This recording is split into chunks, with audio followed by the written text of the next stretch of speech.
करणार आहे?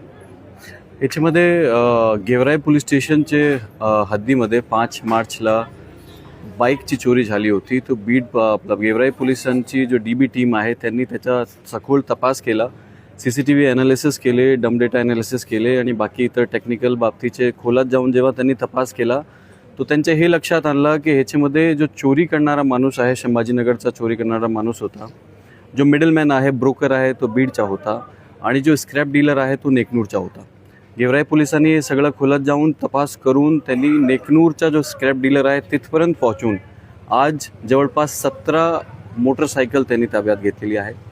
20 चेसिस त्यांनी इंजन त्यांनी ताब्यात घेतलेलं आहे.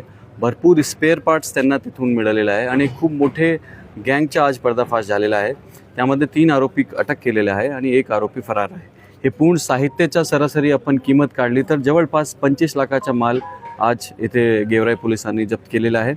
आणि याच्यामध्ये बीडमध्ये जेवढे अनडिटेक्टेड आमचे मोटरसायकल आणि 2 व्हीलरचे जेवढे ऑफेन्सेस आहेत त्याच्यामध्ये त्यांना डिस्क्लोज करण्यासाठी, त्यांना डिटेक्ट करण्यासाठी याच्यामध्ये 100% प्रयत्न होईल.